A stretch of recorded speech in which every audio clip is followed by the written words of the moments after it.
Jordan, well, I want to take you back to the very start. I assume it was in this building somewhere, maybe the small pad, maybe the big pad, Yeah. but how, first skates, tell me about it, the first time you stepped on this ice. 18 months, I think, on the small pad.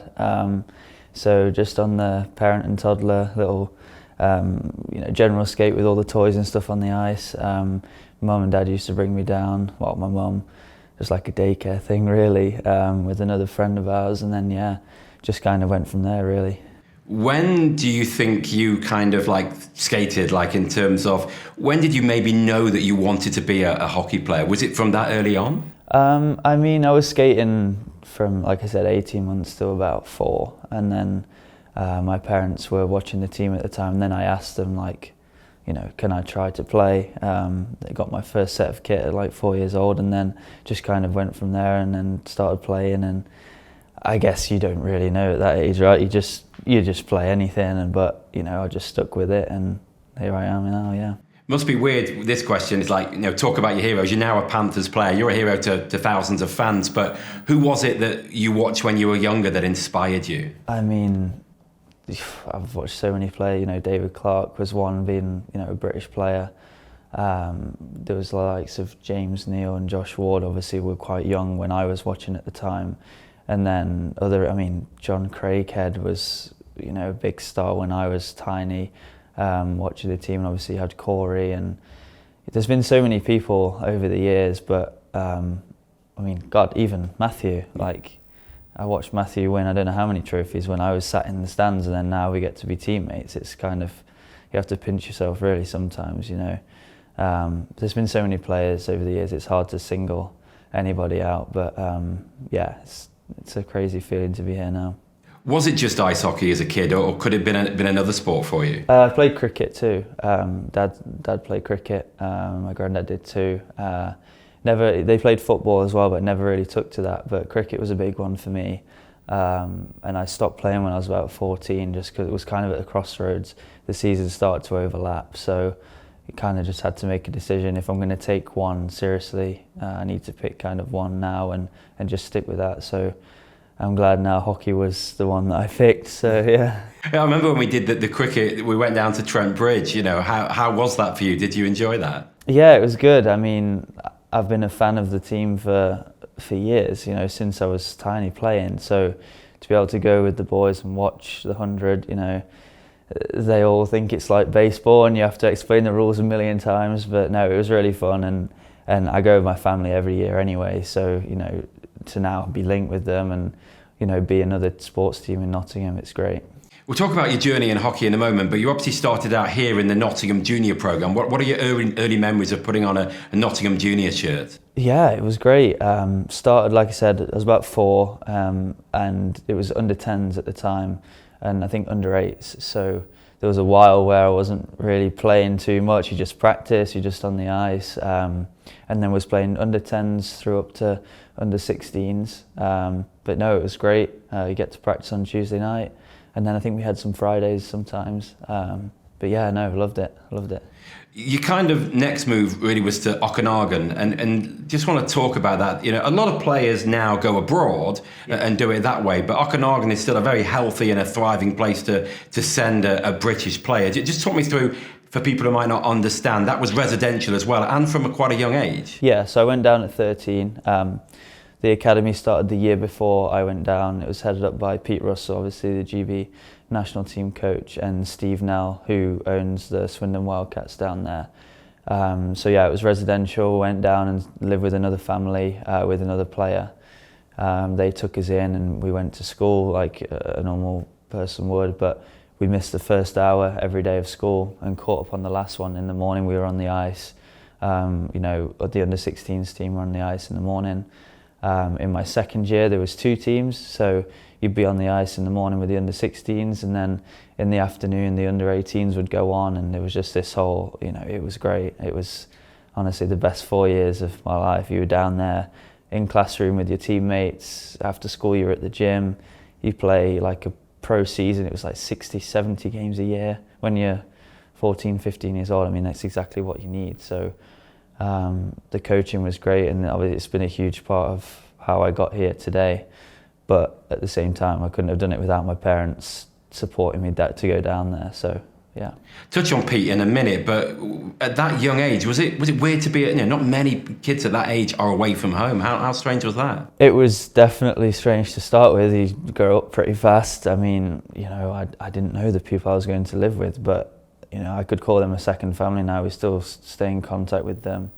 It's crazy. Like the family I was with, they got grandkids now, and like I was there when the first one was born, like into the family, and just to see, I mean, I think he's like 7 or 8 now, which is making me feel old, but just to see like this whole thing just grow, it was crazy. And it was, honestly, like I said before, it was the best experience I could have asked for. It was great.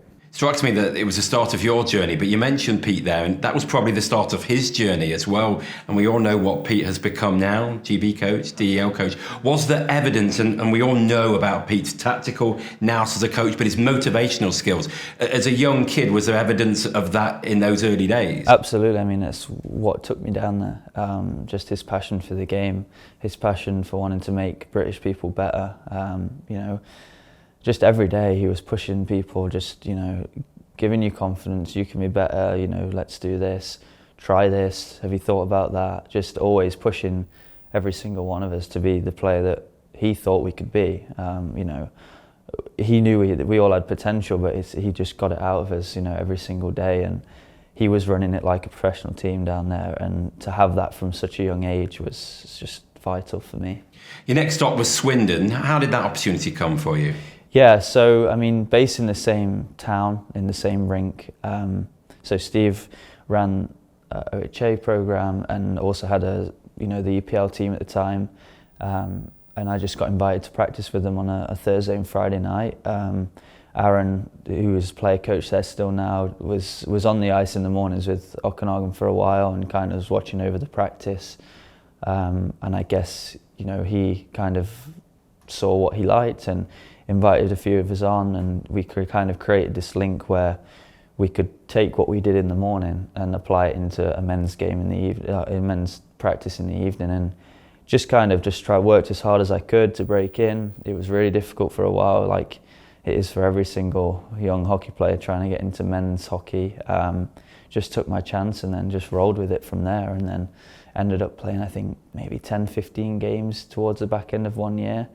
And then the next year was playing in that system full time. So yeah, just like I said, just took the opportunity where it came and just went with it. What was it like to develop in this league? There's always big arguments, isn't there, about who should develop British players and where it should happen. But at that level, you got a lot of ice time. Yeah. How important was that for you? It was great. I mean, it was a 4 or 5 import league at the time. It was 5, then dropped to 4. And I was playing with 2 imports, at 16 years old on the top line. I mean, one was on the Poland national team, another was a really skilled Swedish forward. I couldn't have asked for, better players to grow up with and learn my craft almost. And it's so difficult for young people to not only get ice time, but real playing experience in this country. And I think, that opportunity that I had definitely progressed me as a player. It's very different from going from juniors to men's, and that kind of gave me that stepping stone to not only play there, but then to progress after it. But like you said, it's really important for kids to get ice time, not only at juniors, but you got to try a game at the men's level because it's so much different. And then Nottingham came calling. I'm intrigued to know, Corey Nielsen era, that was when you first joined the club. Was it him that contacted you first? Just tell me about how that connection was made to come back to Nottingham. Yeah, I mean, Corey was coaching us before I even left. He was overseeing a lot of what was going on. Cade was down at the programme for a while, so I lived with Cade. He moved in for like a few months towards the end of his final year there. And then, Corey made contact just towards the end of my final year there, saying that they were interested. He invited me up here for almost like a tryout kind of thing. So I skated with the team for a couple of days, and then from there we just kind of progressed, and then I ended up signing back here as my first pro year. What about that year in Dundee? How did that work for you? Obviously, it was announced as a temporary measure, at the time. Did you always feel it would be a temporary measure? Did you think maybe the Nottingham dream might have ended? I'm just intrigued to think of your thoughts around that time. Yeah, so I mean, the year before that, I was on a two-way down to Swindon. So I was training up here and then playing down there at the weekend. And then I started the next year, just pre-season camp was here. We started early August, so we had 4 weeks. And Rich Churnham, who was the coach at the time, said it might be a possibility that depending how pre-season goes, we'll look at the team and then we might have to make a decision. You know, maybe it's better if you get ice time somewhere else. So I did the pre-season camp, and then sure enough, he made the decision that a loan to Dundee would be best. So I took the opportunity, moved up there, and it was more that I was going to be there for the year. It wasn't a back and forth thing. I think once you, on those loan type deals, once you go, you stay. But it was great. I had such a good time up there. I mean, I would recommend it to any player. The great organisation up there, and Omar and the team up there really took great care of me, and I haven't got enough good things to say about it. I had a great time. Since that loan, you've cemented yourself now as a regular in the Nottingham Panthers team. If you could pick some highlights, you've been involved in a lot in your short time. If you could pick some highlights, what would they be as a Panther? I mean, I was lucky enough to just watch the whole Champions Hockey League campaign. That was, what an experience! Just seeing the teams that were coming into town, it was crazy. You had the likes of Bern, Turku, guys come straight out of the NHL and play in these teams, and to watch them in our rink, and going away with the team was amazing. Continental Cup, unfortunately we didn't get the result we wanted, but what a tournament that was, going to Denmark twice, getting so close to winning. You just see what the likes of teams we can go up against and do well against. And then I guess the Elite Series, winning that, that was, you could call that the first major trophy of my pro career. It was, what 4 weeks? It was crazy. There's not a lot going on in the world at the time, and to be able to play hockey, even if in an empty building, but our building was so much fun. And luckily, we pulled through and we got the win for people in a really difficult time.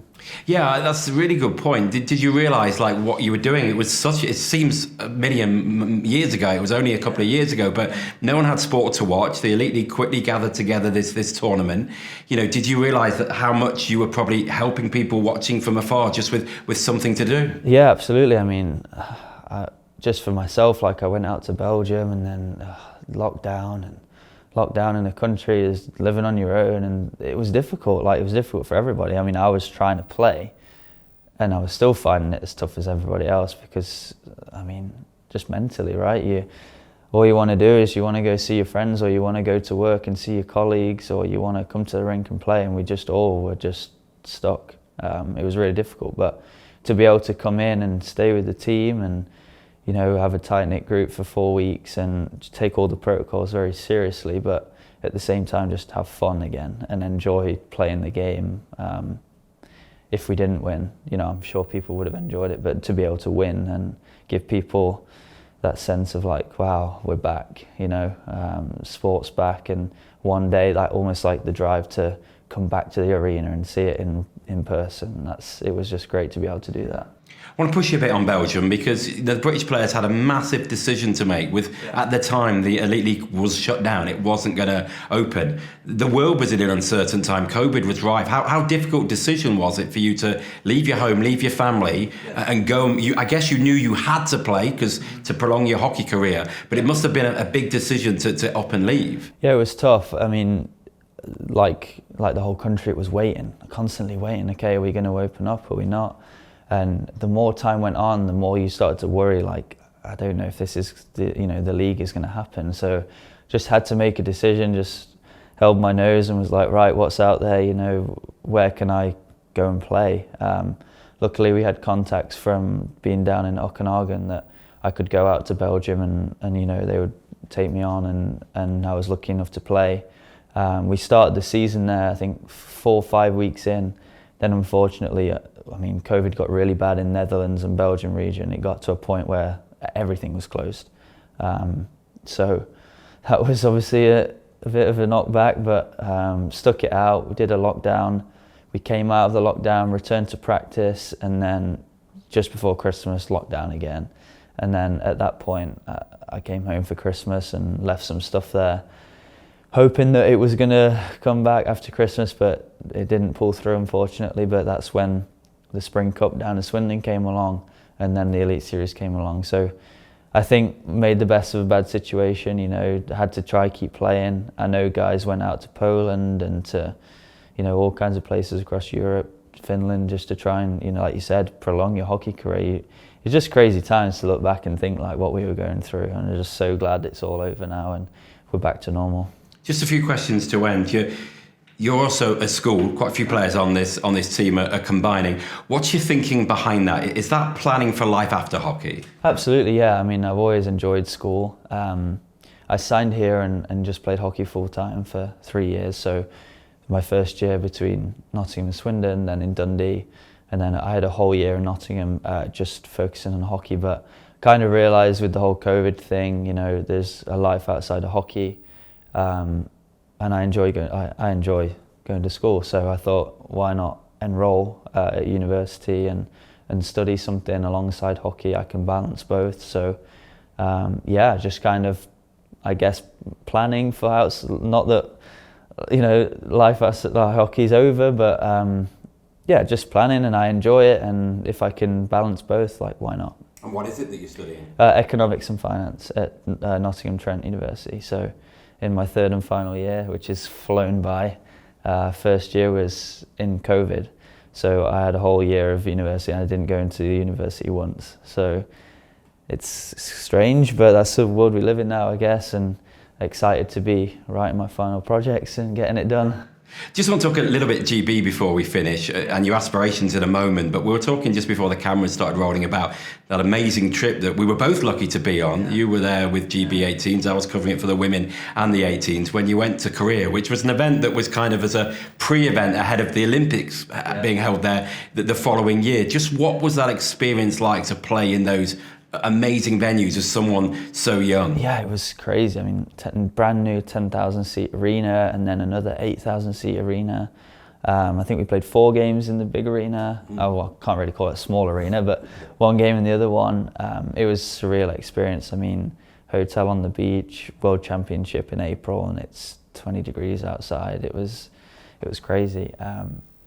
You know, just to see those facilities that they put together, and then knowing that we were the first tournament there and you've got the Olympics coming right after, was just, yeah, like you said, surreal. And you know, enjoyed the tournament, and always an honour to play for Great Britain. Well, that's my final question. You obviously represented GB as a junior. What are your aspirations? This GB squad, as we can tell, is a hard nut to crack now, that there's a lot to choose from. But do you still hold those ambitions to get in that squad? And I guess especially this year's tournament in your home city. Yeah, absolutely. You know, always pushing for that national team spot again. I mean, there's nothing better than playing for your country, you know, in any sport. If, you know, you have that, you know, I suppose, responsibility kind of thing, and it's something I'm really working hard for, and I'm going to continue to try my absolute best every single year and play as well as I can to, you know, for the coaches to see what I can do, and hopefully, you know, make the team. And like you said, you know, having the tournament in Nottingham, it would be extra special to pull on the GB jersey. But you know, just rooting for Team GB, whatever team they take, always supporting them and rooting for their success, and hopefully we can see them get promoted this year in Nottingham. Pleasure talking to you, Jordan. Thanks for joining us. Thank you.